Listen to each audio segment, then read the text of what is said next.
Hello and welcome to Being Boss, episode number 61, brought to you by FreshBooks Cloud Accounting. All right, today we are talking to our friend Jason Harrison of Present Tense Fitness. Jason is a personal trainer and lifestyle coach, and I've been following him on social media for a long time. I'm so glad to have him on the show. Emily, you're working with Jason, right? I am working with Jason.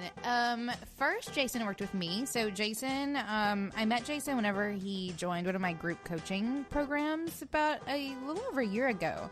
And so I worked with him for 6 months, just helping him just with some business visioning fun stuff. And then, I don't know, a couple months ago, I got in touch with him because then I wanted to hire him to help make me fantastic as well. Get your business together. Get yourself into what you do and see it through. Being boss is hard. Blending work and life is messy. Making a dream job of your own isn't easy. But getting paid for it, becoming known for it, and finding purpose in it is so doable. If you do the work. Being Boss is a podcast for creative entrepreneurs, brought to you by Emily Thompson and Kathleen Shannon. Check out our archives at lovebeingboss.com. Okay, so today we're talking to Jason from Present Tense Fitness, and the other day I was hanging out with my trainer and I overheard him say that what you can't measure, you can't improve.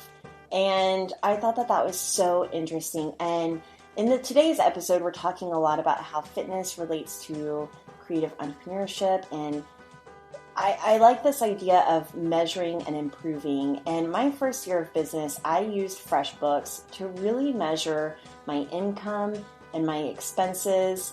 You can track your time with it now. It is just such a great tool for measuring the metrics of your dollars in your business. FreshBooks is the easy-to-use invoicing software designed exclusively for creative entrepreneurs. Try FreshBooks for free today by going to freshbooks.com/beingboss and enter Being Boss in the How Did You Hear About Us section. Jason, thanks for joining us. Thank you so much for having me. It's kind of cool to be talking to both of you because I've been following both of you for a while, and you've had a big impact on Present Tense Fitness, so this is very cool. Nice. Glad to hear that. So I'm kind of a fitness nerd. It's definitely my hobby whenever it comes to the things I do outside of work and outside of being a creative entrepreneur. And I've been thinking a lot lately about the fitness and entrepreneur kind of, not parallel, but the connection between the two. So I want to dive into that, but first, I want to hear all about your own. So here's the cool thing about this episode is that, one, you're a creative entrepreneur yourself. So I want to hear your journey in being a creative entrepreneur in the fitness industry and what that's looked like for you. But then I also want to talk about that link between fitness and health and being a better boss for it. So let's start with your journey. Tell us a little bit about your background and how you got to where you are today. With a question like this, it's always a question about where I start, because you don't want to be the guy who says, it all started when I was 4. but it kind of... Start wherever you want. Okay. My first job out of college, I was an analyst at the Central Intelligence Agency. And so I did political and leadership analysis on conflict areas, Northern Ireland, the Balkans, etc. And I got sort of tired of that, and it wasn't quite the right fit with my personality and interests, and so left Washington, D.C., moved back to my hometown in Dayton, Ohio, and helped start a school. Okay, wait. I'm going to stop you right there. Okay, yeah, let's Kathleen stop. really wants to talk about the CIA. First, Yeah. Can you tell people that you worked for the CIA? Like, do we need to cut that out? No, you don't need to cut it out. I was an overt employee, and what I did wasn't sexy. I did a lot of reading and writing. And so, yeah, I was less James Bond and more kind of like the nerds that you see in the background of CIA movies. Like that was that I was one of those guys. Nice. But were you like the coolest looking nerd there? Because you look like you could be a Navy SEAL or like a James Bond. Well, I appreciate that. Of the cubicle dwellers, I was probably among the cooler cubicle dwellers. I'll cop to that. I'll cop to that. Okay, so then you moved back to Dayton. Moved back to Dayton and helped start along with my wife and some other people who were educators. We helped start a school here in Dayton called the Dayton Early College Academy, which is still up and running and a great resource for Dayton. But we weren't teachers, and so the thing you'll recognize starting here at this point when I left the CIA is like this kind of like searching, both geographically, because we moved around a lot, and just like searching for like who I am professionally. Left teaching after a couple years and moved to New York. And we moved to New York without jobs. We just wanted to be in New York because it felt like us. And I started writing and distributing. And by distributing, I mean handing to people, like bum rushing guys like Ed Burns outside of movie theaters and like handing him scripts. So I was trying to be a screenwriter. So I was in New York for 4 years, LA for a year, writing screenplays that mostly had no chance of ever getting made. And that's when I started personal training, was in New York. And so my journey into being a fitness entrepreneur started, fitness was like a means to an end. It was always a means to another end. So at that time it was screenwriting. And then we moved back to Washington, D.C. at some point, and I thought I'm going to be a journalist. And so like I managed to get something published in the Washington Post at some point. But it still wasn't really me. And so here's the searching, and I continued my personal training career in Washington. Wait, so were you working out this whole time? Like, were you working out while you were in the CIA? Were you working out in college? Like, at what point were you personally doing fitness for yourself? The whole time. I mean, I was a really skinny kid. And so I was doing like push-ups and sit-ups in my bedroom, like at night. Like it's always been a part of me. But because I've always been a skinny kid, I never like lifted heavy weights or anything like that. The gym was intimidating to me. Even though I was active and fit, like I would see the gym, I would see the big, strong guys like doing like deadlifts. And I was just like, I can't do that. So I'm just going to do like whatever it is that I'm doing over here. And that was me for many, many years. I mean, until relatively recently, I didn't do like the main barbell lifts, back squats, front squats, deadlifts. And then in Washington, D.C., that stuff started to creep in a little bit. And so the transition point for me was around 2014. I knew I wasn't going to be a journalist. And my wife, Susan, actually, we had a conversation. I did like a year of teaching in DC public schools. And, it was kind of like trying to go back to like, well, this is a job that people respect and like people know what a teacher is, and maybe I'll try that. But it was just disastrous. It wasn't me, especially now in public education. I taught in a socioeconomically underprivileged neighborhood, and the whole thing around that these days is compliance.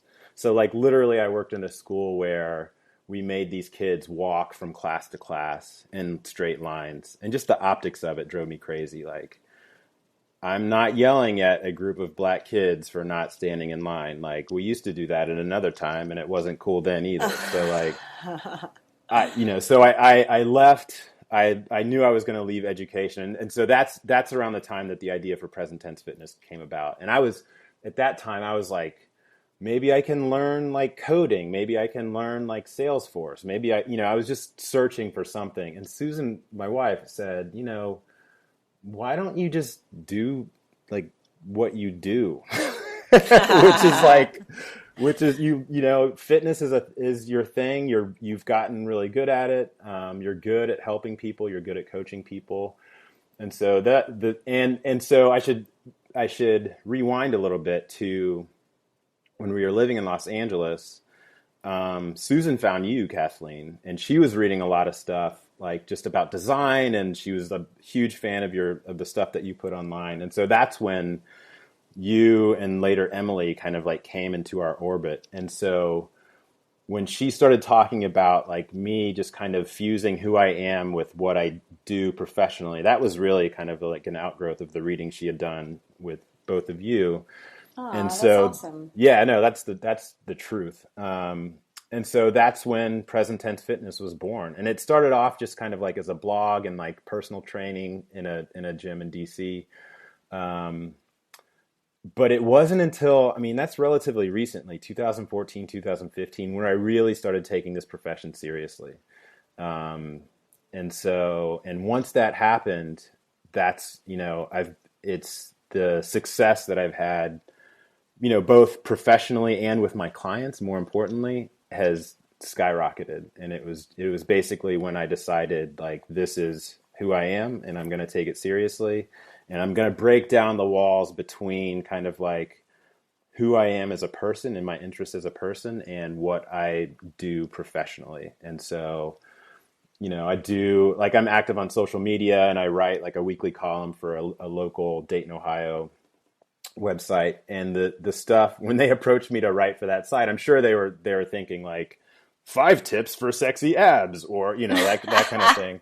And like, I write about like loving your body and, just kind of like, listening to good music. And if you're going to drinking well, it's like, it's totally me. And people have really gravitated toward that message. And so I feel like as long as I keep the eyes on that prize of just living authenticity and kind of like breathing that into the business, then I do well. And obviously the other part of that is I've said from the beginning that I want Present Tense Fitness to be about results for my clients.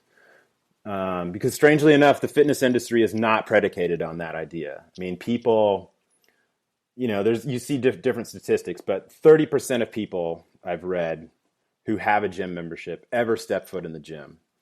So that business model is not based on people actually changing their bodies, right? And so the low-hanging fruit for me is just saying like, I'm not going to be involved in anything that doesn't actually help people change. And so, there's no, and by doing that, I can sleep well at night knowing that I'm not just taking money from people. And I don't have to do the things that I used to hate, like working for other people. Like I used to work in this gym in LA, and I had a monthly meeting with my manager, and every month we would have the same conversation. We would sit down and he would go through like how many sessions I did. And then he would get to like the supplements. We were supposed to sell supplements of dubious, efficacy. And, he would say, so it looks like you've sold, it looks like $0 in supplements this month. Because I just refused. Like, I just feel like when somebody comes to you and they say, help me, and they trust you with their body, that's like a pretty, I don't know, sacred's not the right word, but it's a pretty big deal. And so I'm not going to mess with that by selling people stuff that they don't need or that I don't know works. So that is a very long answer to your question. Well, I want to start geeking out on supplements, but first, okay. Let's talk a little bit about your business model now. So, like, what do you do? And talk a little bit more about kind of that success, that skyrocketing. Literally, like, what were you doing? There's a specific client that kind of turned the light bulb on for me. And she was a personal training client that I had in DC. State Department officer, and she came to me, and I thought for the first 4 months that I worked with her that she hated me. And I was just like, I remember telling Susan, like, this person, like, it's not clicking. Like, I don't think they like me, but they showed up like every single time. They never missed sessions. They were like a Monday, Wednesday, Friday, 6 a.m. And what she hated was not me, but she hated the gym. And she started to see results, started to get stronger, started to kind of like that kind of facade of stoicism started to break down, and I started to see more and more of her personality. And so I just started asking questions like, why do you keep coming? And she said, look, when I first started coming, my hatred of the gym was at a 10.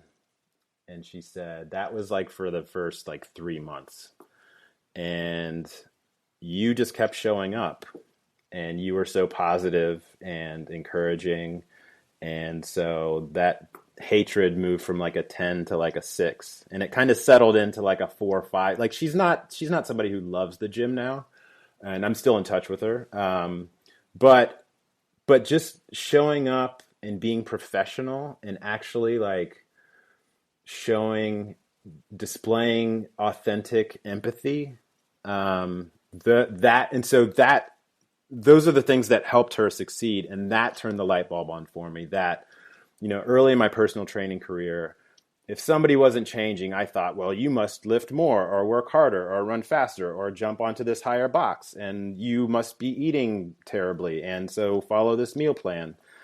And what working with that client showed me was like, no, people just want to work with somebody who's not going to judge them and who's going to show up for them every time, and who's going to have empathy for them. And so from then on, I started mindfully kind of infusing that into my personal training business. And then later, I actually separated the personal training from the actual coaching part. So my business model now is I work with people one-on-one as a personal trainer, but then they also have the option of doing what I call lifestyle coaching. So let's say they train with me 2 days a week, and it's just like basic barbell, dumbbell, kettlebell training.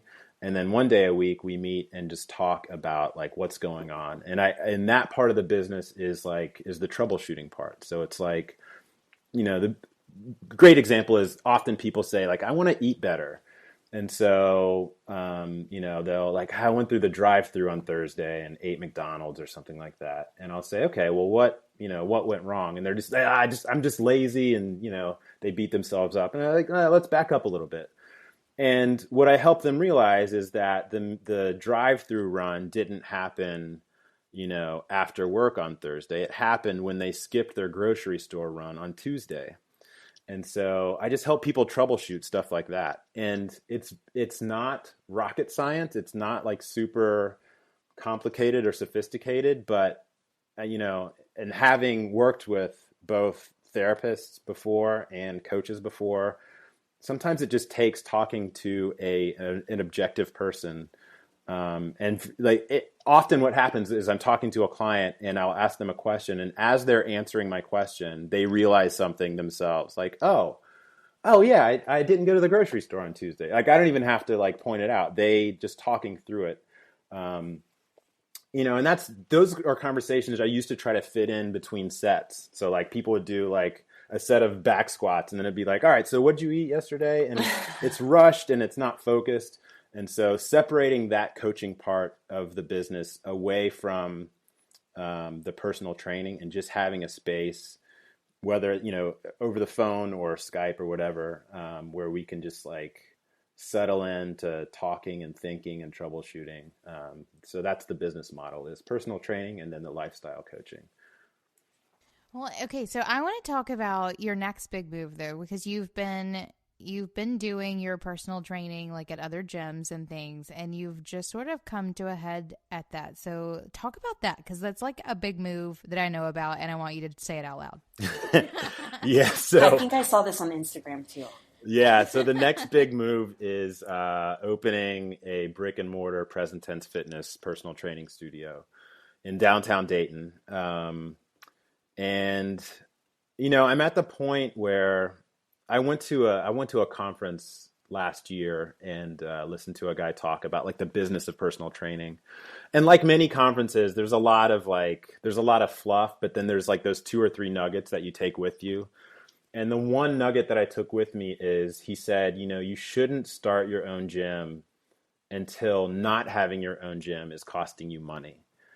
And that's exactly where I am now. I have good deals with local places that let me train my people for a very nice hourly rate. But even at that great deal, that hourly rate, I'm paying more for those hourly rates than I would be in a lease in my own space.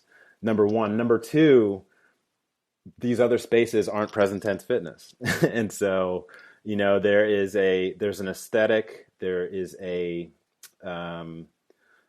feeling that I want my space to have. Like kind of the social media presence and my writing presence, I think they send a certain message, and I want the physical space where people come and work with me to line up with that message. And so it's at the point now where it's necessary. And it's like, now that we've put this into motion, it's killing me every single day not to have it yet. And it's just, we're going through the bureaucracy of opening a space in the city, and like architects and, building permits and all that stuff. So it's taking a while, but, and I want to paint a picture here real quick, because I follow you on Instagram at Present Tense Fitness, and you posted a photo a day ago, actually, of a old building. It looks historical. It's all boarded up, so maybe a little even dilapidated, or like it hasn't had anything in it for a while. But I loved your description, and I'm going to go ahead and read it for our listeners. You said, the most annoying question I have to answer about our plans for a downtown training studio is why downtown? There are some implicit biases nestled in a question like that for which I have little patience. I want diversity. I want texture. I want to be a part of something interesting and vital. I want to support the other small business owners who believe in the city called Dayton. Why downtown? Because we couldn't have it any other way. Everyone is welcome in the Present Tense Fitness galaxy. Inclusivity, diversity, and cultural texture. That's what we've always stood for, and that's why downtown. So I loved how you wrote that. I love how much love you have for the place where you live. This is something I think about a lot, being from Oklahoma City. I think it surprises people all the time. But for me, that's where there's not a lot of diversity, I'll have to be honest. That's what's lacking here. But there is a certain texture that I get here, and a certain amount of like support from other small businesses. So I want to talk a little bit about that, because going from leasing out other spaces to having your own space, to realizing that space is a part of your brand, and that diversity and inclusivity is a part of your brand, is huge. So I'd love to hear more about that too. Yeah, I mean, for your listeners, I am a Black man, and I grew up in a sort of post-industrial Midwestern city that is still, in a lot of ways, deeply segregated. But I have, in my own family background, I have, my maternal grandmother was a German woman who survived World War II. Stole horses as they fled the Russians, fell in love with a Black GI who was occupying, defeated Germany, moved here. So kind of like diversity and texture and kind of like understanding other points of view has that's just been a part of who I am from the beginning. And, I grew up in Ohio. I felt like an alien. Like I really felt like, and a lot of people feel that way growing up. Like you feel like nobody understands you or whatever. But it wasn't until I moved away and lived in a few different cities and traveled internationally that I realized, like, I am not a weirdo. My people are out there. And so when we moved back to Dayton in April, and we started thinking about having our own space, like I know there are others like me in this city. And there's a local coffee shop where I'm a regular. I'm there every day, sometimes multiple times a day. And those people are there, And so here's a small business that's planted its flag in downtown Dayton. And there are other small businesses who've done the same. And I want to be a part of that movement to say, like, diversity is good. And not just, ethnic and racial diversity, but people of different sexual orientations, people who different tastes, people who, people of different shapes and sizes. And that kind of inclusivity is what, Present Tense Fitness, that's what it's always stood for to me. My first blog post when we announced Present Tense Fitness, it was a picture of me and the band The Black Crowes, because they were my favorite band growing up. They're still my favorite band. And it was one of those things where it was like a meet and greet before a concert, before the band broke up. Sadly. And I showed my mom the picture. And you have to picture, like, these guys look like kind of 60s, 70s rockers with big beards and long hair. And like, and when I showed my mom the picture, she said, "You look like you fit right in with those guys." And it was the biggest compliment my mom, I think, had ever paid to me. And that kind of like, you know, the phrasing I used in that Instagram post, the present tense fitness galaxy, is just kind of how I think about it. It's just like, you know, anybody's welcome. You never been inside a gym before? Come on in. Got picked on in middle school because you were chubby or whatever? Come on in. You know, that's what present tense fitness is. And that is, I think, what is lacking in a lot of ways in the fitness industry. One of the spaces I wanted to help fill, if you look at fitness stuff online and like a lot of the blogs out there and like social media, it's fitness people talking to each other. So, and that is, you know, if you're like a college strength and conditioning coach, you know, reading about, you know, velocity and vectors and like the physics and mechanics of a clean and jerk, like you should know those things. But if you're like a mother of two and you have a commute and like a mortgage, you probably just kind of want to know some basic stuff that you can get done. And so those are the people I try to communicate to. And it's like, it's honestly like it's less sexy to talk to new people. Like, you know, people who've never, it's cool to like, you know, put on your Instagram, like, this is my client, like Brandon, and he's got 6% body fat. And right. I don't know why, like when I just slip into that voice. That's my like, I noticed that. I was going to ask if you're going to leave it alone. I don't know. That's my like trainer guy voice. But it's like, I get turned on by like helping, you know, like a dad who's a lawyer and he's got like 45-minute commute and he, you know, he's just trying to figure it out. And so I just try to show people like that basic things that they can do to feel better and look better and move better. And I don't know. You asked a question about downtown and I ended up with like Well, what I want to jump in and say, because I'm still seeing so many parallels between getting in shape and then starting a business even. And whenever you said it's not sexy, there's a lot about starting a business that isn't sexy either. And it's about putting one foot in front of the other. And I think that there is this trend out there where everyone is trying to take every single e-course they can. And they're all about I went from bankrupt to 6 figures in a year. And people are searching for the same thing whenever it comes to fitness, like these quick fixes, the sure thing. And really it's about putting one foot in front of the other, literally, or tying up your laces and getting out the door. Well, and I think another huge parallel I want to draw here, because this is one of my favorite things about Jason, is how he works in this troubleshooting into everything that he does. So I've been doing the lifestyle coaching, which has literally been everything from like getting my ass in the gym to like sitting right in my computer chair. How are you sitting right now, by the way? My leg is down, thanks.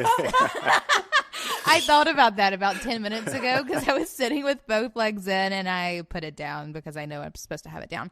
So this idea of troubleshooting and that like if something's not working, you talk it out and you figure out why it's not working and what you can do to make it work. And I think that, I mean, it's a quality in Jason that I've really enjoyed like learning from, because it's helped me. Like I filled up my water thing yesterday and drank a shit ton of water. So high five. There you go. High five. So like, I mean, just fun things like that. But it also is a clear parallel to just sort of running a business and just making things work, because none of us come into this. Like Jason, you were a great example of this. Like you worked in the CIA and thought you were going to be a screenwriter and like all of these things. Like you don't have an MBA. I don't. Kathleen doesn't. We go into this with this idea of troubleshooting. And I think that's such an important quality to have if you want to be successful in anything, because you're not going to get it right out the gate. You have to try things, and if they don't work, you troubleshoot it and you try something else until you get it to work.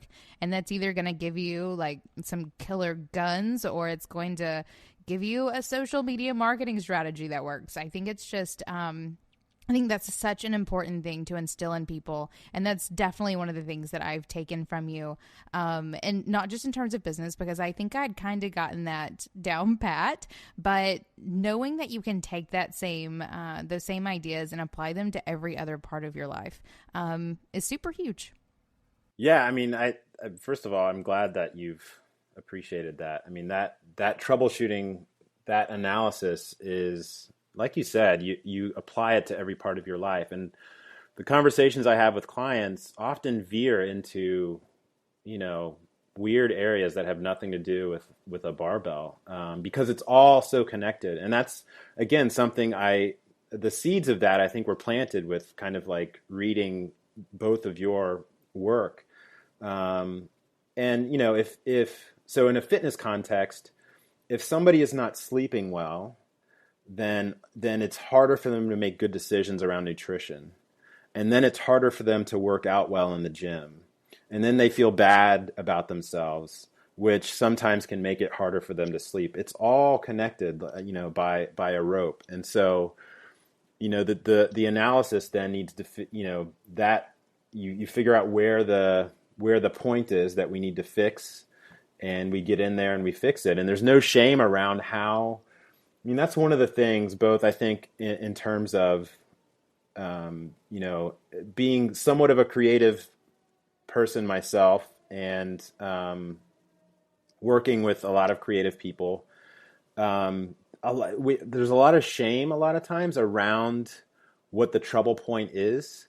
And so we're like, oh, it couldn't be that. Like, that's silly. That's a stupid idea. And the example, Emily knows this, that I think about a lot is my own consumption of water. I had this water bottle that I loved for many years, and I drank it. I would fill it in the morning and drink it all day. And then at some point it broke, I think during our move to Ohio. And then once it broke, I had trouble consuming enough water, and I was always dehydrated and feeling, my workouts weren't great. And I knew it was because I didn't have this water bottle, but I thought it was so stupid. I thought, like, well, surely I'm a grown-ass man of almost 40 years. I can figure out how to drink water without, like, that water bottle.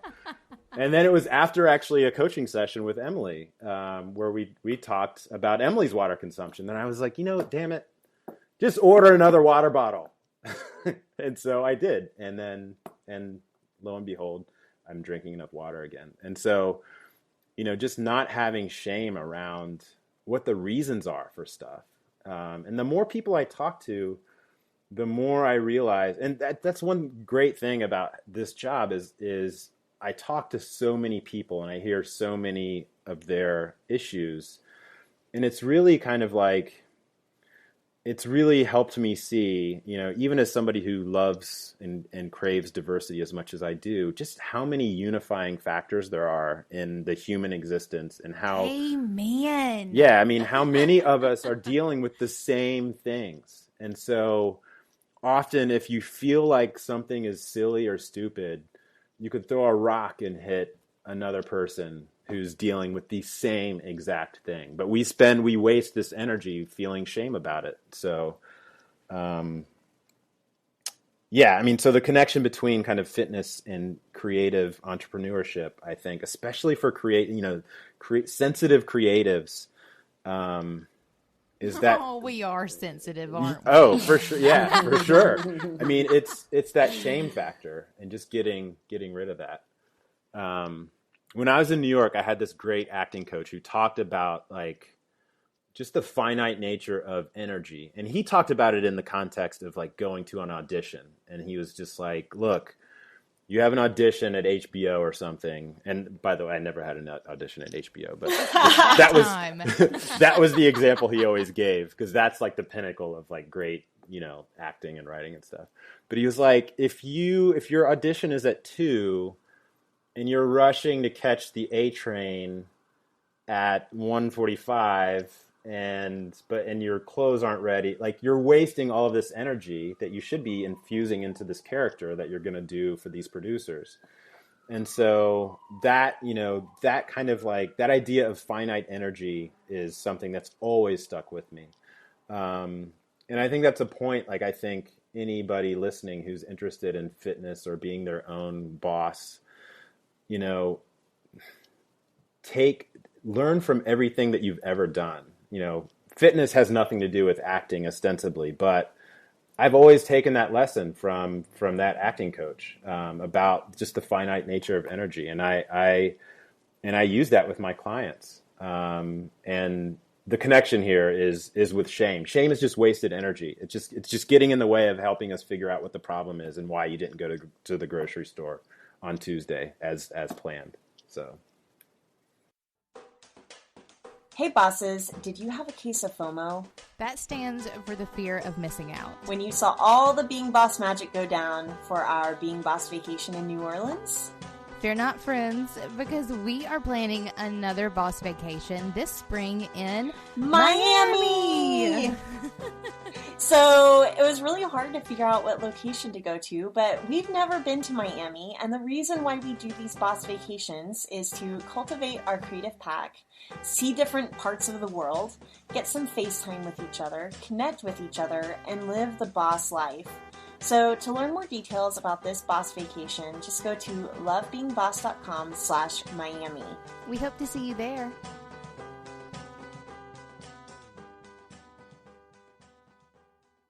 I kind of want to start talking about fitness a little bit.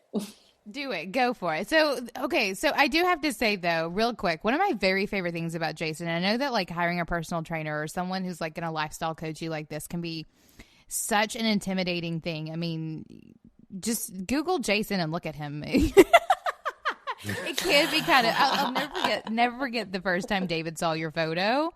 It was hysterical because most of the guys that we work with are like, yeah, just sort of these like scrawny white dudes who want to be creative entrepreneurs. And then Jason's photo popped up on Skype once, and David was like, there's a moment of hysterical shock. It was great. He's like, you're talking to who? About I know, what? Exactly. He compared you to, some guy on some sci-fi movie. I'll have to Google it and send it to you because it's hysterical. But one of my favorite things about Jason, though, is that he's so not a meathead. Like, he's like the least intimidating meathead on the planet.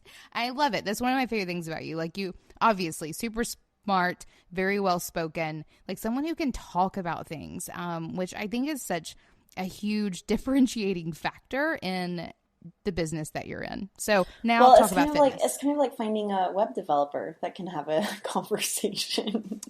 Right? Right. I totally agree.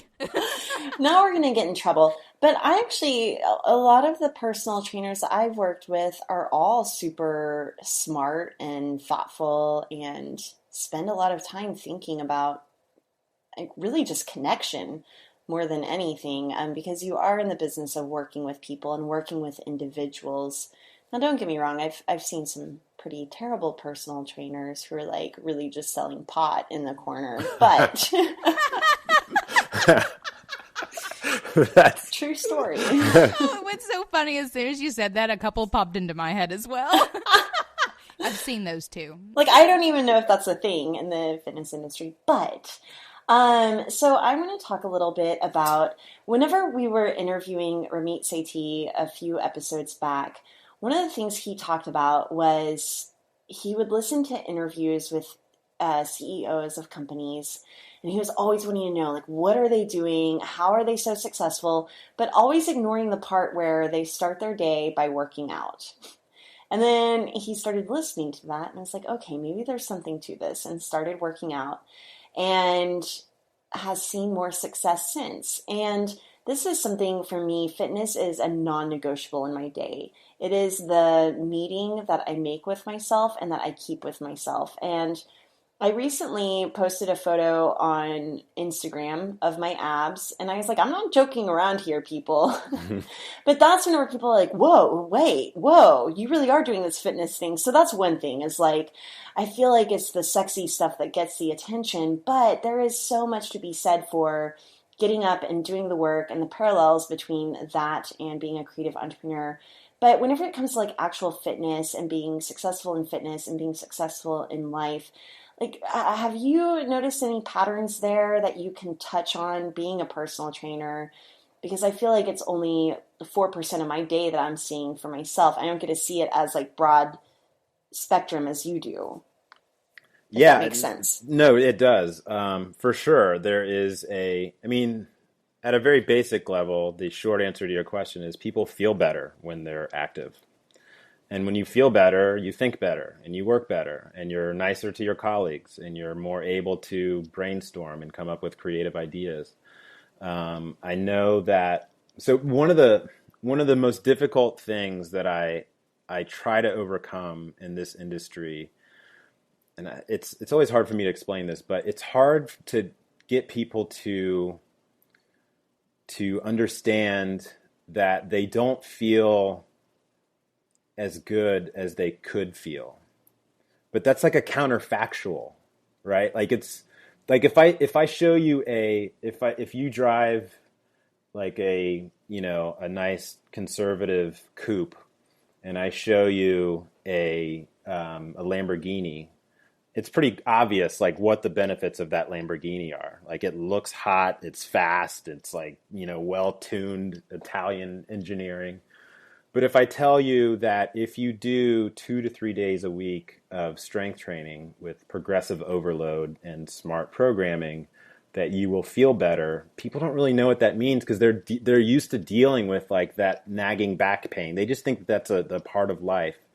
And the people that do sign on and do work, as you do, work out and take fitness seriously, the difference, it's just palpable. I've seen people change before my eyes, like the client I talked about in DC was a different person. I mean, a year after I was working with her, and I'm not taking credit for that. She's the one who showed up every day and put the work in outside of the gym. And she revealed like a different personality. And I can only imagine, and I've had people, just the feedback I get is as people get stronger and they feel that sense of self-efficacy, it has a force multiplier effect across their entire lives. They're better lovers, they're better partners, they're better coworkers. And that all starts with the pursuit of strength. So I'm with you on that. Like I think anybody who wants to, I mean, if you think about the things that we pay the most attention to and where we prioritize our time and energy, the typical person that I see, the way they schedule their time is they have all the professional responsibilities or like work responsibilities. And then, oh yeah, I should grab something for dinner. And yeah, I guess, well, let me scroll through Facebook for a while. And then like maybe they fall into bed. And what that should look like is, if you think of a calendar, is blocking off 7 to 8 hours of sleep every night. So those hours are gone. That's non-negotiable. Then you block off like, okay, how am I going to feed myself? Like, how will I get food and put it into my face? And that time should be non-negotiable. Actually preparing the food for you and your family. And then how will I move well? And then with the time that remains, that's when you work. That's when you do the other stuff. But we do the exact opposite of that. And it's hard. We're all so insecure about time. Like, oh, if I just had more time, I don't have time to cook, or I don't have time to go to the gym. I'm busy at work. I can only get 5 hours of sleep. And it's a fiction that we tell ourselves. When in actuality, if we slept well and ate well and moved well, we would do all the other stuff in our lives so much better. And I've seen it time and time and time again. I want to talk a little bit about time because I think it is an interesting dimension to play with. Or an interest, like, because you can truly stretch it and shorten it and bend it. I mean, if you start thinking about time right now, think about how fast some hours fly by and how slowly some minutes creep by. Like, it's not, is time even a real thing? I feel like I've been smoking some weed here. We're going in a very different direction now, guys. But what I'm trying to say is, with blocking all of those things out, don't even think about you're putting yourself in debt with time. Because I think that whenever you approach it that way, really what you're doing is investing. So it's really like an investing mindset versus a going into debt mindset. You're not going into debt by putting money into 401k. You are investing it. And I think that that's the same thing with sleep, food, and working out, which are definitely my priorities in life. Yeah, and I think that's a perfect analogy because, saving for retirement or putting money away, that also it tends to be this kind of thing that is off into the future, and it's almost like you have to run a counterfactual in your head to, okay, I'm 65, do I want to be, what do I want that to look like? And it's so far off, and it can feel like it's a great point. Like it can feel like a deficit. Like, well, if I take this money and put it into my savings or put it into my 401k, then I don't have money to, pay like a $250 cable bill. And yeah, that's just a mindset thing. So let's talk about your name actually for a minute, because it's present tense fitness.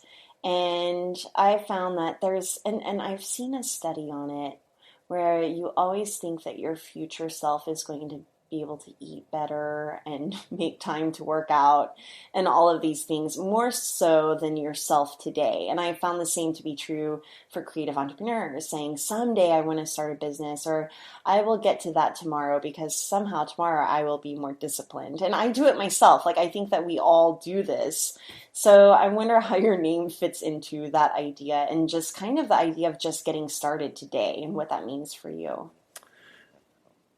Yeah, I mean, present tense fitness is, my brother and I have this joke where we I'll send him a text and I'll say like, yeah, what are you doing today? And he'll list off like half a dozen things, that he's done between 6 a.m. and 7 a.m. Like I volunteered, I worked out, I meditated, like all these things that, and it's just a joke on the idea that, we always think that there's some like perfect version of yourself out there that can do all these things. And really it's just about doing what you can in digestible chunks today, and not like that perfect version of yourself who, reads to elderly people and then like builds homes but it works like a 15-hour day and then works out. So my process basically is to discover what people's vision is for what the healthy version of their self would look like. And we talk about that in the present tense. So, I am a fit, handsome man who wears the hell out of a nice suit and eats well and works out, 3 to 4 days a week. Like that would be a wellness vision. And then we take that wellness vision and break that into sort of like medium-term goals. And then we take those medium-term goals and then we talk about like, all right, so what are some goals over the next 7 days that we can address to get you there? And the eye is always on the vision, on the very big picture, but it's like, what can I do today? And that what I can do today, depending on where somebody is, I've coached people where I've said, just put your gym clothes together, buy your gym bag and set it by the door. The goal obviously the goal eventually is to get that person to go to the gym, but this is a digestible chunk. And what that does is it gives them a chance for victory.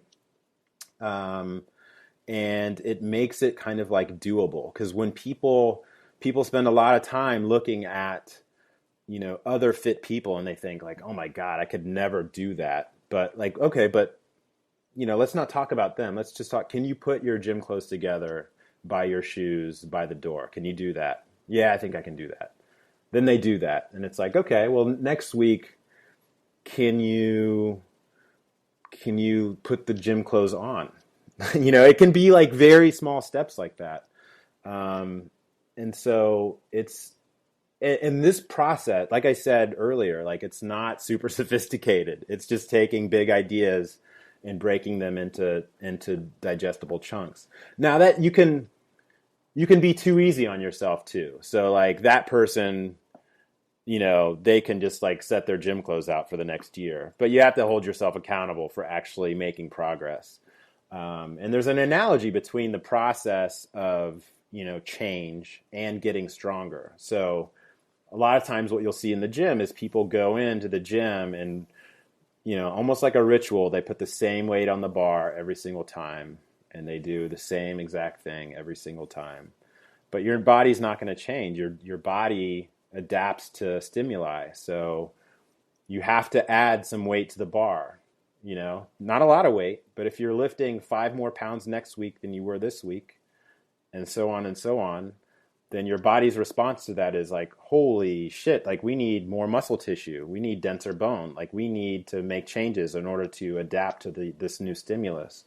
And so the same is true of making change. Like yes, you have to make those goals digestible, but you also have to hold yourself accountable or find somebody else to help hold you accountable for making that incremental progress. I don't even remember what the question is. Like you're just gonna have to cut me off. Just give me like This is the world that we live in. We just start talking and sometimes it makes no sense. No, but that does make a lot of sense. I also think that it's really interesting that muscle is not growing during your workout, right? Like your muscle is being broken down. Your muscle is growing in the rest. And I think that that's really important for creative entrepreneurs because so often we feel like if we just push, we can work harder and we can be more successful. But then you never give yourself a chance to rest and rebuild and recover. And you end up like overtraining yourself, right? So it's the same in fitness and in working. You've got to take that downtime to do things that are going to help you change in the recovery. So, you joked about space time earlier, and it reminded me that I really wasn't joking though. She was not joking. Well, we share an obsession with space, and I mean, I'm obsessed with outer space. But you probably saw in the news in the last 7 days, scientists heard for the first time 2 black holes colliding, and it proved like one of Einstein's theories. Which is just wild that somebody that long ago and so my point in getting to this is Einstein, we think of him as a genius, not because he did math better than other people, but because he, like all of these things that we remember him for were essentially thought experiments. Like space-time, these were thought experiments. What if I were riding on a beam of light as it shot from like one place to another? That wasn't math. That was a thought experiment. And so you need time to sit and think. And you're exactly right about working out. I mean, I went to a lecture at Ball State a few months back, and this guy was talking about he does research like at the cellular level of muscles. And they looked at swimmers. I think it was swimmers and runners, and they were specifically looking at the muscles that get taxed the most. For swimmers, it was a lot of like shoulder girdle stuff, and then for the runners, it was one of the muscle tissues in their legs. And what they found is that on their rest days, and these are college students, the swimmers actually were able to recover better than the runners. Can you guess why? No. Because the swimmers didn't have to use their shoulders walking from class to class, but the runners still had to walk. So the point he was making is about rest.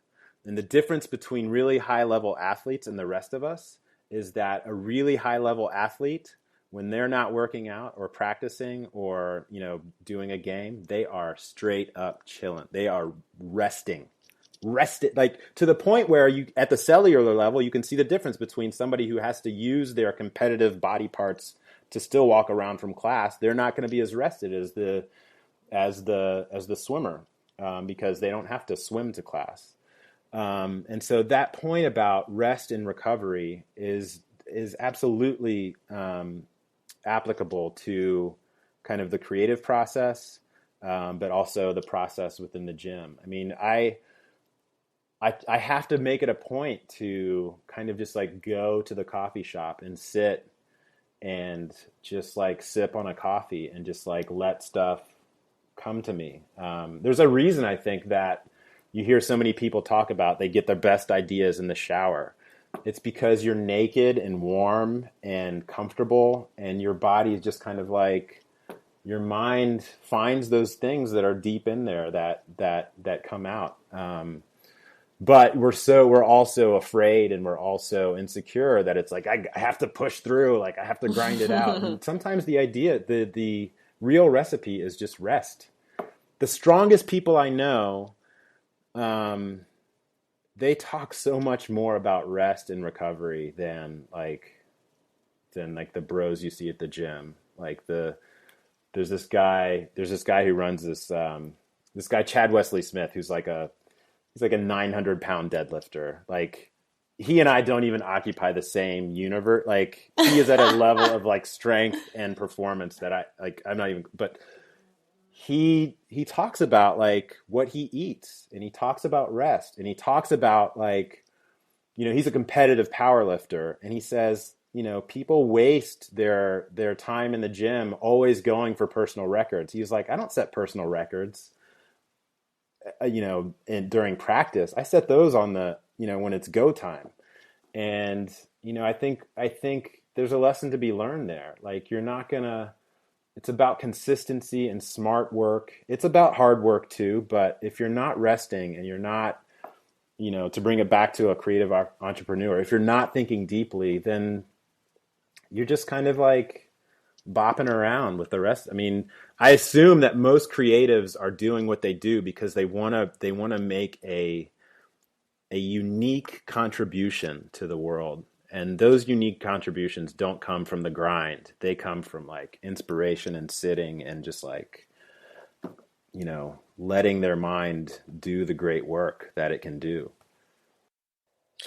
But on the flip side, sometimes I do think that, well, this is something I was going to talk about earlier. One of my own personal struggles whenever it comes to fitness is knowing when to give myself grace, and probably really even being a creative entrepreneur, when to give myself grace and when to recognize that I'm using that as an excuse to be lazy.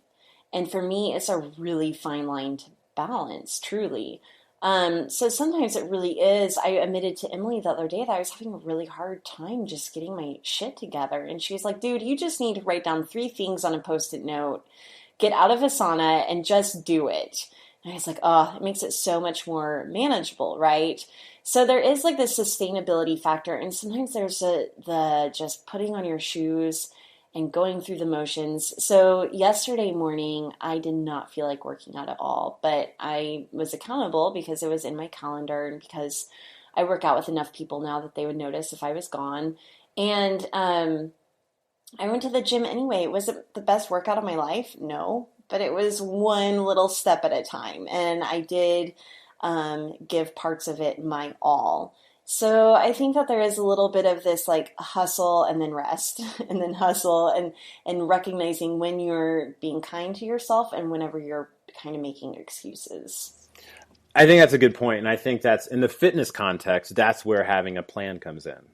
And so, to go back to the elite powerlifter example, they don't go into the gym and just like pick up weight and start moving it. They have a plan. So today I'm at 85% of my 1 rep max on the deadlift, and I'm doing it this many times. And that time on the calendar comes whether you like it or not, And so I think having a plan and having benchmarks, can help avoid some of that. Like, I'm just being kind to myself when really it's kind of just like a lazy time. But that's where planning, and that's why I go through with clients like that vision, the wellness vision, the 3 to 6 months, and then the weekly goals is, if people start slipping a little bit, then we can like, all right, okay. So you told me like, here's your wellness vision. How does, skipping the gym all week this week help you get to that? Sometimes you do need to be held accountable, but in the fitness context, that's where actually planned rest intervals can be helpful, depending on what your level of fitness is. I mean, I have people who I am thrilled and they are thrilled if they're doing like strength training 2 days a week. And that's enough because they're so deconditioned to have a significant change in their body. And the rest of the week, I tell them, just go on walks. Now, the more fit you get, 2 days a week isn't going to cut it. At the elite level, or at the even like an intermediate to elite level, people at those levels do planned kind of what are called deload weeks, where you back off. Like if you were doing like 85% over your 1 rep max, you do a week where you back off to like 45, 50%. And it's a planned time to let your joints recover, to let your central nervous system recover, because that's an aspect of working out that, most people don't think about, is there is a central nervous response to working out. And you can fry that if you just go like 90% of 1 rep max all the time. And so that's where those like planned deload weeks matter. Now, for the business person or the entrepreneur, I think the analogy there would be planned vacation time, or planned like during, if you want to go day by day, that's the planned time where you get up out of your chair and you go for a walk outside. So yeah, I agree with you. You can, under the guise of being kind to oneself, we can kind of like, watch a bunch of like Law and Order reruns when we should be doing something else. Not that that's something I would do. Emily here, coming at you to talk about managing your schedule.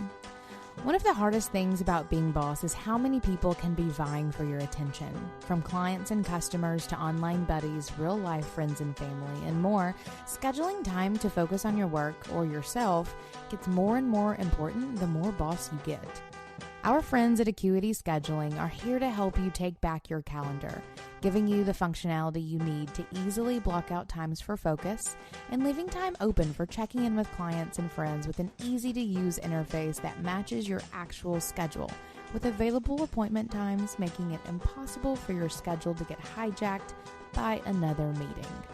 Schedule clients without sacrificing your soul. Sign up for your free 60-day trial of Scheduling Sanity at acuityscheduling.com/beingboss. Now, let's get back at it.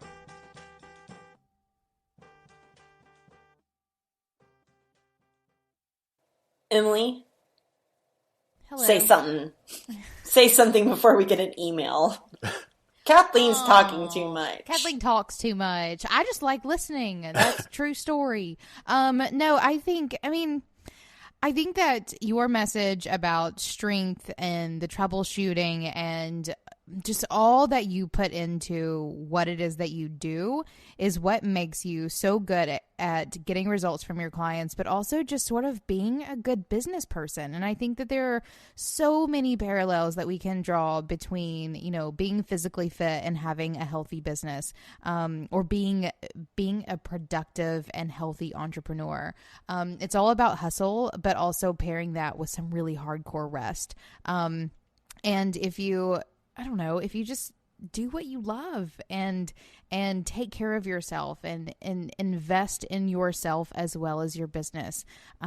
Just success is there, and I don't know, spiral into platitudes. But let's go into some practical fitness things that creatives can start doing right now if they know they need to be taking care of themselves. One thing you guys were talking about earlier was water, and I've been slacking there, and it's so funny because it is one of those things where why am I crying today? Why am I so moody? Oh, I'm dehydrated. And it seems so dumb that could be the reason, but so that's my advice is everyone should be drinking more water. But Jason, what is some of your advice on how people can get started today with working out or just getting healthier? So I think the first thing I would say is to focus on sleep, and that is probably the single most important thing somebody can do. So you asked about working out. But Like, what if you have a baby that wakes up 6 to 8 times a night? yeah, and that's You need to get a new baby. Get rid of the baby. Does anyone want to adopt a baby? and honestly, that is so you have to deal with the reality of your actual situation. And mothers know in a way that nobody else does, that sometimes you're just not going to get enough sleep. But it's, taking the situation that you do have and then maximizing the amount of sleep that you can get. So making sure that you're sleeping in a cool, dark room. So yes, your baby's going to wake up. It's going to be hungry. You're going to have to go, Deal. feed the baby or deal or do whatever it is that you do with a hungry baby. Yes, right. Do you just throw meat into the room and close the door? Throw a pile of bacon at that baby. Right. I sounded like such a dude there. Like you feed it and you. Yeah. Okay. First of all, it's not an it. It's a human being. Okay. So, but you maximize the amount of sleep that you can get. Taking it away from somebody who has a disruptive sleep pattern, mothers, firefighters, shift workers. Just make sleep a priority. So, and I know you both have heard all the things about turning electronics off an hour before bed. One of the things I've coached clients through is coming up with some sort of evening ritual, to kind of like set the mind to, okay, now it's like wind down time. So I had a client, who was a hard charging, corporate lawyer, and I worked with her to come up with a tea ritual that she did with her daughter. And so every evening they would make tea, and that was the signal to both of them that it was time to wind the night down. And so if there are things like that you can incorporate to help you get more sleep, that's where I would start. And so connected to that then, you do your bedtime ritual, you go to bed. Before you go into your bedroom, fill a big glass of water and put it on your bedside stand. When you wake up in the morning, drink it down.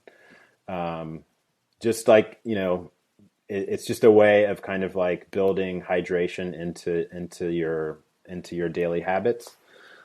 And then when it comes to working out, I mean, there are different answers for different people. If I were the king of the universe, I would say that everybody would be doing some type of strength training workout 3 days a week. But there are some people who genuinely do not like the gym, or for whom it's genuinely difficult to get to the gym just by geography. Like the closest one is like 25 minutes away.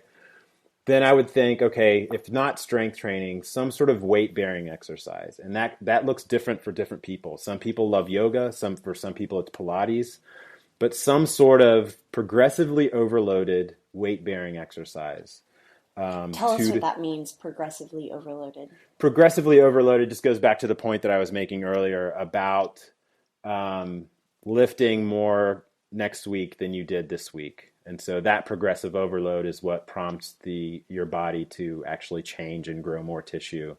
And if you don't have access to like a gym, or you're scared of that, it might be doing like more push-ups next week than you were this week. Would that be a progressive overload? Okay. Yeah, and that would in that case you would be changing what in like fitness circles we would call like the volume. So that would be the thing that you would switch to make it more difficult on you, is like, this week was 10 push-ups, next week it's 15 push-ups. Now, eventually you're going to run out of like numbers of push-ups that you can do. And then you're going to have to decide like, whether it's time to invest in some weights. And that can be, I mean, honestly, there's, you can get these adjustable dumbbells for like, I think less than $300, where it's like 2.5 pounds up to 52.5 pounds. And if you don't want to go to the gym, you get a pair of those, and that will last a lot of people a very long time. You can do with something called a goblet squat, where you're holding the dumbbell, and you can do squats with like the 50-pound dumbbell. I think the most important thing I would say is, you hate the gym, maybe you don't have exercise equipment at home. The one thing I would say is everybody, and that means everybody, needs to learn how to squat. Doesn't have to be a barbell squat, doesn't have to be like a gym type thing, but you need to learn how to squat. And that's a test that everybody listening to this can do, is can you do like a full range of motion squat where your hips drop lower than your knees? If you can't, then you know you have some mobility issues and you need to work on those. There's some debate, like in fitness circles, like, some people say like, a squat isn't a squat unless you go like ass to grass, unless your butt drops all the way down. And some people are like, no, that's stupid. Like, you don't have to. So within your own anatomy and mobility and your own range of motion, everybody needs to learn how to do a squat properly. And there's like a ton of videos out there on YouTube. We'll be sure to link to one in our show notes. Yeah, that'd be cool. Where you can learn how to squat. That's the most important thing you can do, because it's something that every single person does every single day, and it's kind of like the foundation of all athletic and just kind of like functional movement. So learn how to squat, and then do 100 of those a day, and you'll look like Beyonce. Like I kind of out of this habit. Now that you bring it up, I should probably do it again. Squat while you brush your teeth. I'm not that talented, Emily. Well, if you can, squat while you brush your teeth. Toothpaste would be all over my bathroom if I was trying to squat and brush my teeth at the same time. The one thing I would say, I'm not actually a huge fan of that, because I think there is something to be said for actually carving out intentional space to treat your body well and be, kind of like be with your body. And I'll be with my body. She always goes there. I can't. Listen, I can't help. Sorry. Relaxation techniques before bed. It's it's helpful. I mean, bedtime ritual. I'm there. Never mind. Keep going, Jason. I'm sorry. That's okay. I don't even know where I was now. Okay, so we were talking about squatting and carving out intentional time and space to be with your body. Yeah. Okay. So let's say that. So we kind of dealt with people who can't go to the gym or don't want to go to the gym, or that. Let's say you are interested in the gym. It's intimidating. People don't know what to do in the gym. And so the basic framework that I use with brand new people is do 5 to 6 movement patterns. And those are, number 1, squat. And so let's say you're doing 2 to 3 full body workouts a week. These are the movements that you should do in every workout. Number 1 is squat, and do that first because it's the most physically taxing. The next 4 would be pushing and pulling horizontally. A horizontal push would be a chest press, either with dumbbells or a barbell or a push-up. And then the horizontal row is just pulling in the exact opposite direction. You can do that with cables. You can do it with a dumbbell with like a bent row. And then pushing and pulling vertically, which would be like an overhead press with dumbbells or a barbell. And then the pulling vertically would be like a pull-up or a lat pull-down or a cable pull-down. If you're doing those 5 movements, then you are getting a full body workout. Every major muscle group of your body will have been touched. And if you do that, again, progressively overloaded, you will get stronger. The 6th movement that you can add in there that can be more advanced for people with limited mobility is a hinge movement. And a hinge just means kind of flexing and extending at the hips. And that would be something like a deadlift. It doesn't have to be a huge, heavy, Chad Wesley Smith deadlift. It could be just like picking up a dumbbell from the ground and then putting it back down on the ground. Deadlifts are actually really important too, but they can be hard for people to learn. But again, like if you're interested in investing the time, to go back to a word you use, Kathleen, YouTube it's all there. There's like really great coaches out there who put really great content out. And YouTube is a great learning factory. And the other thing you can do, go ahead. Oh, I was just going to ask about cardio. Cardio. So great question. And it's not even a Cardio. question. I'm like, let's talk about cardio. Let's cardio. Just it's a word. It's a that I'm word. turning into a question. Apples is a word. So cardio. Cardio. Cardio can take many different forms. The best form of cardio that anyone can do is to go on a walk, preferably outside, preferably with somebody they love or they're trying to love or something like that. Just getting outside and walking. Now, people listening may think like, well, what about like, don't I have to run or don't I have to do the elliptical? Like I said, the best form of cardio you can do is to take a walk outside. If you're trying to work on your conditioning, so you're trying to work on basically the strength and efficiency of your heart, you can accomplish a lot of that through strength training. So doing things like supersets, like do your set of squats, to go back to that framework that I gave. You did 10 squats. Right after that, you're going to do 10 overhead presses. If you do that, your heart rate is going to go up, your conditioning level will go up, and there's no need to spend like an hour on the treadmill. Now, that's not to say that running is, this is one of those debates in the fitness world, like, running is bad, running's not bad. Like, if you want to run, run. Find out how to do it well. If you want to sign up for a 5K or a 10K, then do it. But don't confuse, you'll see this a lot, like if you read about fitness and kind of like mainstream news sites, they conflate exercise with running. Running is a form of exercise, but it's by no means the only way that one can exercise. Like I know that, Kathleen, I know you are into boxing. And you tell me your heart rate doesn't get up in boxing, and I would say that you're lying, right? Well, and that's where actually, so selfishly kind of getting to talk to you about this, I started boxing 5 days a week, and I lost my ass. So then I was like, I need to get back in the gym and lift some weights. And I used to be kind of anti-cardio because the deal is that your heart is an important muscle, but it's just one muscle. It's not the only one that you should be working out. And so strength training is what, it's what makes you look good naked, honestly. But boxing, for me, helped me shed, I was going to say shed some fat, but I don't know that that's the case. It's what helped get my muscles exposed.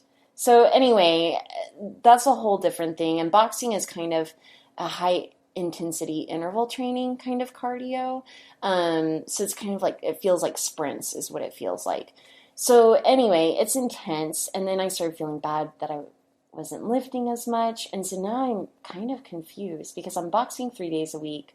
I'm lifting 2 days a week. I'm like, am I doing it right? I don't know. If you're boxing and you're lifting, do you like what you're doing? Yeah, I guess for me, I have some aesthetic goals and I have some performance goals. I'm worried that my boxing is counteracting, like that I'm burning off the muscle that I'm trying to build. You know what I mean? Like, so I'm trying to be really efficient, but I am also enjoying what I'm doing and I feel like I look good and it's all good. It's all good. I just start to kind of nerd out on it a little bit. I think it all starts with what the goal is. So let's say if your goal Six pack. Okay. Well, 6-pack, you can achieve that through boxing and a combination of lifting. But if you want an ass, then then lifting is kind of your thing. But you can, this goes back to the idea of like shaming and if you're doing what you like to do and you're happy with the results, then there's no right or wrong when it comes to that. People say like, I really love yoga. And it's like, well, then do yoga. Like there's no right or wrong. As long as you're doing weight-bearing exercise, and as long as you're doing something that helps you stay in good condition and you're happy with your body and you're happy with the results and you're eating well, then that's it. Like there's no right or wrong when it comes to that. And I should say, like, I am not dogmatic at all when it comes to fitness. So like, I know Pilates people, I know yoga people, I know CrossFit people, I know powerlifting people. Like there is something to be learned from all of these different types of fitness. And the beautiful thing about it is there is usually something for everyone. And that's not to say that somebody who says, well, I just like to get on the elliptical. And it's like, well, okay, you're a woman in your 60s, osteoporosis is a concern. Like, you really need to be doing some sort of weight-bearing exercise. But aside from that, like, there's a lot of different ways of approaching fitness. And in general, there's no like right or wrong way of approaching it, as long as you're happy with the results. Amen. And I think that's like, I know I keep looping it back to the creative entrepreneur mindset, but again, it's something I've been thinking about a lot. And it's something that Emily and I have really discovered doing this podcast and getting to talk to so many experts. There are so many different ways of going about business, and there is no right or wrong way to run your business. You just got to try different things. And I'm constantly trying different things whenever it comes to fitness. And it's whenever I start reading the stuff that is like real dogmatic, and it's working for those people and it's worked for them. And I'm glad that they're writing the stuff that's out there and they're speaking from a point of view and from like a place of confidence that makes me feel like that is the right way to be doing things. But there isn't a right or wrong way. And I think it's whenever I kind of fall down that trap of trying to figure out the sure answer that I start to wonder if I'm doing the right or wrong thing. The two most important questions I think one can ask in fitness are, how do I feel? And why am I doing that? How do I feel tells me, like, if there's a problem. Like, if I'm feeling lethargic or tired or achy, then I need to address that. Why am I doing that gets you back to like setting a framework. So if someone's goal is to pack on a bunch of muscle, but they're doing like an hour of cardio 5 days a week, then they are working against themselves. If someone's goal is to be shredded, but they are, lifting in a way that doesn't help get them to shred it, like, then they're working against themselves. And so the question, why am I doing this, can always help keep the eyes on the prize of like what you're actually trying to accomplish. And it kind of eliminates, going back to this idea of shame, it eliminates all that other noise. Like, okay, why am I doing this? Okay, this is my goal. Well, then this is what I need to do.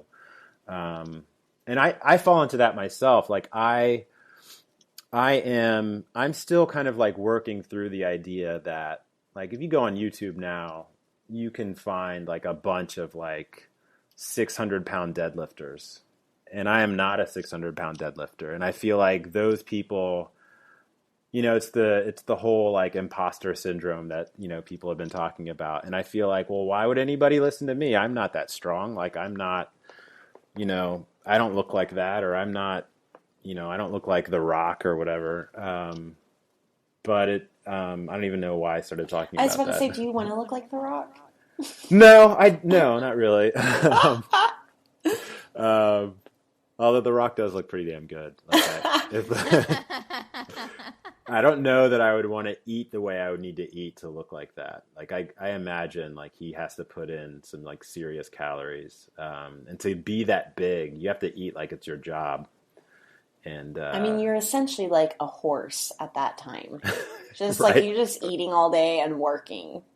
Yeah. And sleeping. And sleeping. Yeah, I don't have that in me. I like Manhattans too much and apple pie. So, yeah, I keep forgetting what the question is. I get down these rabbit holes, these like Jason rabbit holes, and I get lost. Too. But I don't want to take up too much more of your time. Where can our listeners find more about you and find your blog and all of that? Where are you online and offline, I suppose, for our Dayton listeners? Yeah, so if you're local to Dayton, you can see me, and I mean, it's on the web, so you don't have to be local to Dayton. But I write a weekly column in what a website called Dayton Most Metro. So you can find me there. You can go to presenttensefitness.com. You can find me there. I'm on Twitter at presenttensefit, Instagram at presenttensefitness. And I love to hear from people. Like I love to answer questions.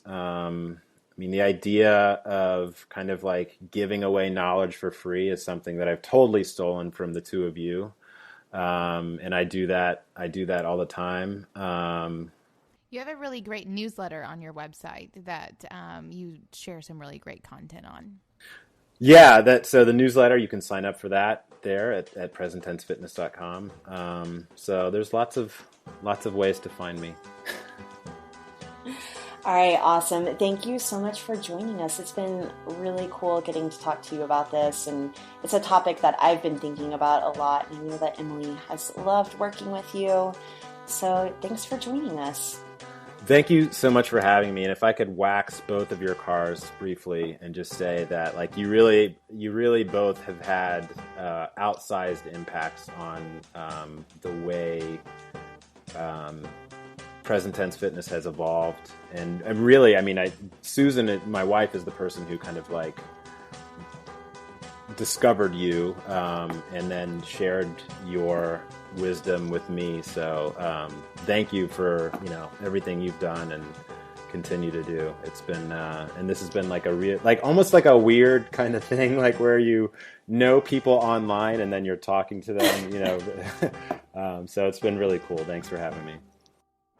Thank you for listening to Being Boss. Find show notes for this episode at lovebeingboss.com. Listen to past episodes and subscribe to new episodes on our website, on iTunes, SoundCloud, or Stitcher. Did you like this episode? Head on over to our Facebook group by searching Being Boss on Facebook and join in on the conversation with other bosses or share it with a friend. Do the work, be boss, and we'll see you next week.